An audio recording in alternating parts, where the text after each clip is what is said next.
I started working in 1965. I was in suburban Detroit. I went to suburban Philadelphia. There were no gay people anywhere in suburban churches at the time. It was a settled issue in the church nationally. There'd be an occasional blip at General Assembly, but no gays to be ordained, no gay elders. That was just established law.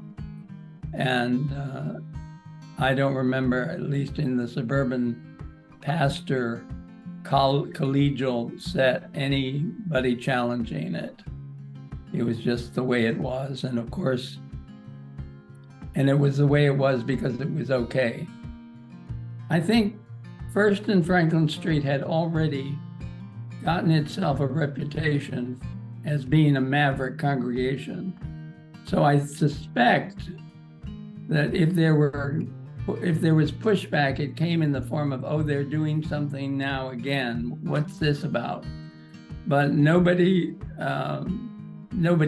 assertive or in any way active in trying to change what was going on. I think they just sort of put us in a little bubble, and as long as we stayed on our corner, they didn't care.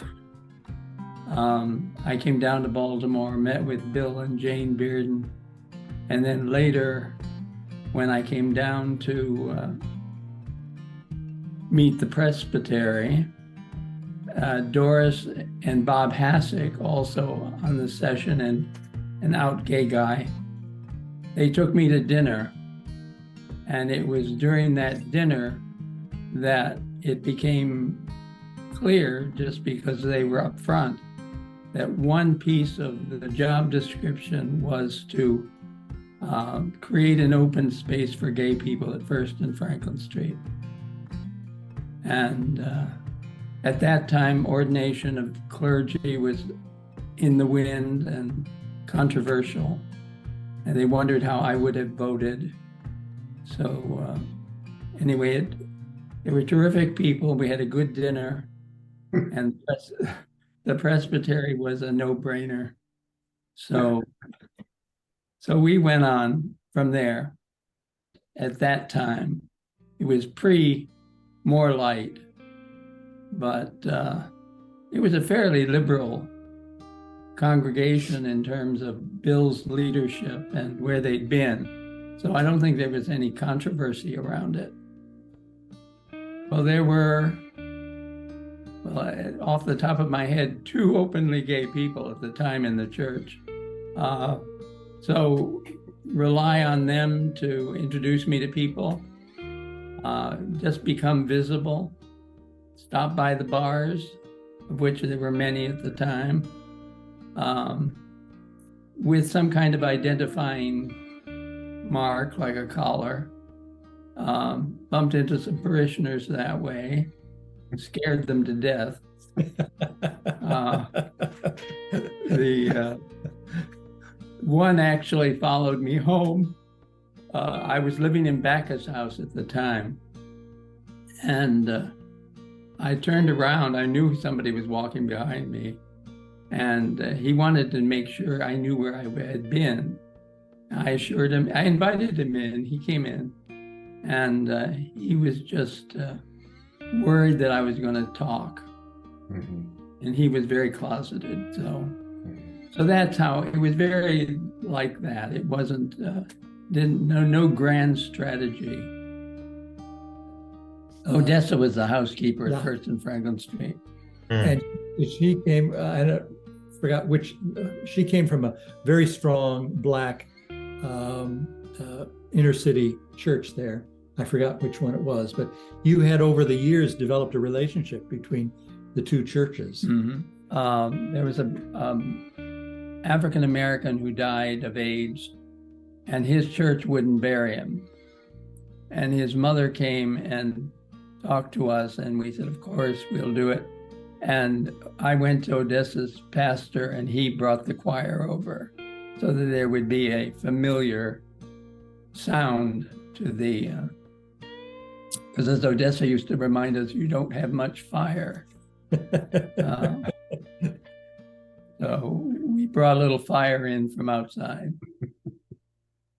Well, you mentioned the blessing services, that was a very quiet kind of thing, and that people would come to you, and while there was no official recognition, they wanted some kind of public statement. Yeah, we weren't the only ones doing it, but I mean, it was the thirst to get married was there among some people. So, and it was clear it wasn't a marriage service, although it looked like one. I can remember when I was in Baltimore, talking to my successor in Swarthmore, the suburb of Philadelphia, and being told by a very bright, somewhat liberal guy, well, I'll pray about it. And he was still praying 4 years later when I brought it up again, just to, because I happened to have family in that area and I was visiting. So that was sort of the church's, from my point of view, that was the mainstream church's response to, what are we going to do about the gay issue? Well, we'll pray about it. They're probably still praying. Did you know you were gay then? Yes. I didn't know that I could own that, but I think you always know. Yeah. When do you feel like you got to the point of owning it? When I met him? Well, I knew it was when we connected, I knew there was one choice. I could stay and I could spend every moment of my life fighting for ordination,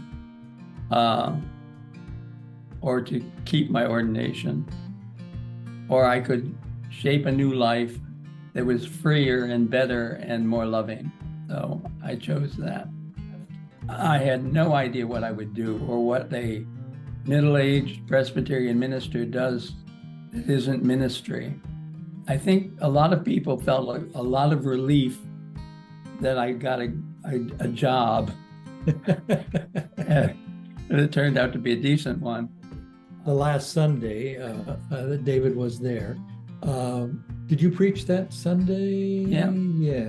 Yeah. And then there was a reception for him afterwards. And a lady came up to you. Why don't you? Well, there was an official statement read about why I was leaving.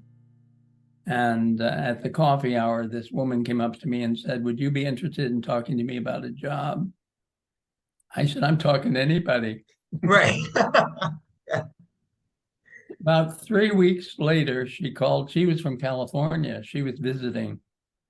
And she called and said, I'm going to be in Washington. Would you be able to get down and we could talk? And during that talk, she offered me a job. Well, I was lucky. I landed on my feet because of some very serendipitous things. But I often think that some people probably thought that the transition wasn't difficult because I ended up okay. If I had been homeless or unemployed or something like that, there may have been, oh, what did he do that for? But there was none of that. People like happy endings. I think it's fair to say there was no one outside of First and Franklin Street, which was very, very supportive, in the presbytery who said anything to me when I left. They called me years later and said they loved me. A presbytery officer who wanted me to come back for a meeting.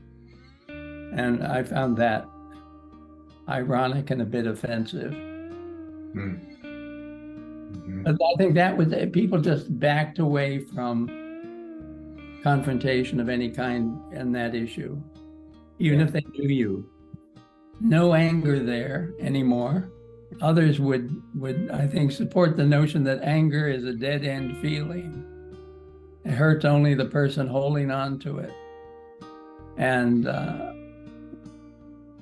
I didn't feel terrific anger when I left the church, but letting go of whatever anger there was very liberating.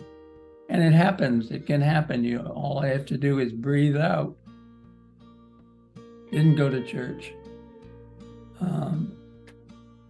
Have never returned. The churches in the areas where we've settled don't offer much of a draw. More traditional than I'm comfortable with. I'm find language of hymns and prayers and sermons, especially having to do with gender, tough to overcome. But First and Franklin Street, as you know, is rare. It really is unique.